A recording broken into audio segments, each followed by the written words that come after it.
Inona moa ty hetsika natao androany ty aloha famotinana?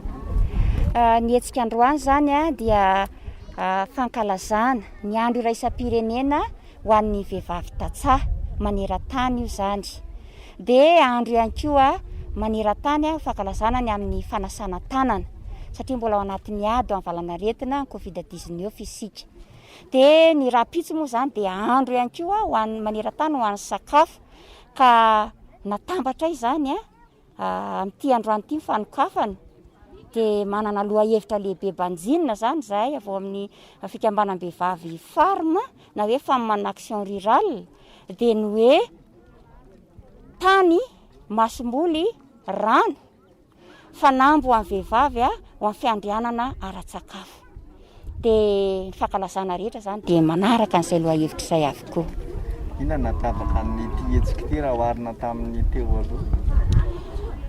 Raha oharina tamin'ny teo aloha raha ny tena marina aloha zany androany zany zay vao tena hoe nankalazana taty amin'ny indrindra ho amin'ny faritra Analamanga manokana zany hoe andro maneran-tany ho amin'ny vehivavy zany.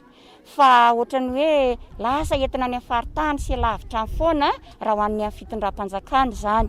Dia ho anay farma zany dia zava-dehibe ho anay fankalazana izao ary ny mampiavaka azy tamin'izay efa fankalazana hafa nataonay amin'ny maha-vehivavy tantsahanay dia izy aloha zany hoe nanasanay ny commune rehetra, ny mpikambana rehetra teto amin'ny commune amin'ny distrikana Avaradrano sy ny distrikana Tsimondrano. Ary indrindra ihany koa nahafahan'ny vehivavy maneho ny asa tanana sy izay vokatra vokariny, vokatry ny asan'ny tanany. Dia vokatry ny fambolena, fiompiana ary ny asa tanana tamin'ny alalan'izao stand izao. Tao anatin'ilay roa taona nizoron'ilay farma zany nanahoana zany ilay toerany misy ny vehivavy aty ambanivohitra vehivavy tantsaha zay nefa nisy fivoarana ve tao anatin'izay fotoan'izay? Raha ny vehivavy tantsaha aloha tao anatin'izay roa taona niorenan'ny farma teto Madagasikara zay dia tena hita tokoa ny fiovana raha tsy hijery afa-tsy ny aty amin'ny distrikana Avaradrano amin'ireto commune dimy reto. Eo aloha samy manana fiainany tany izy ireo fa ny zatra nafinaritra dia ny ray saina ny ray fo dia miara-mientana amin'izay atao rehetra. Dia anisan'ny tena mampiavaka ihany koa zany ity fisian'ny fitsanganan'ny farma io dia hoe vonona miofana sy mianatra foana ireo vehivavy ireo, tena zava-dehibe zany. Ary efa ao anatin'izay fahavononana izay dia moramora ny mampivoatra ny fiainany.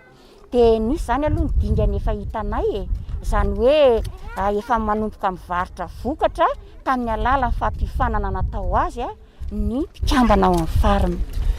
Ho anareo atao amin'ny commune aiza azy tomboka ny mety hoe fijerenana ny fanampiana ho an'ny fikambana-behivavy takan'izao aty fiaferana? Zava-dehibe ho anay tokoa izao asa ataon'ny vehivavy eto anivon'ny commune izao satria fandraisan'ny vehivavy indrindra ety ambanivohitra dia misy zava-dehibe ary tokony misy fiantraikany tokoa. Ary efa nifampiresahanay tamin'ny filoha mpandrindra an'izao fikambanana izao ny eo amin'ny fanomezana anazy tany ampiroboroboana ny asa fivelomany ety amin'ny commune Fiaferana tokoka. Resaka fanamby ianao teo ho an'ireto vehivavy reto afaka hazavaina eto hoe izay. Ny fanamby izay nataonay teo ny fanamby tiako haingana dia izao hanao recensement izahay amin'izao hoe atraiza ireo vehivavy ireo, iza ireo vehivavy ireo, dia hanome fanamby izay hoe ao anatin'ny heritaona ohatra izao atraiza indray izay tany izay zavatra izay hoe neny tombo ve raha ohatra ka namokatra raisiko ohatra misy anana teo nataoko hoe petit pois 1 kilo ohatra mivokany amin'izao fotoana izao, afaka heritaona ohatra izao ho ampianay izy amin'ny resaka tany, ho ampianay izy amin'ny resaka masomboly, ho ampianay izy amin'ny resaka zezika. Afaka heritaona ohatra izao tsika atraiza izay zavatra izay. Izay le hoe fanamby ho apetrakintsika manomboka amin'ity taona ho avy eo.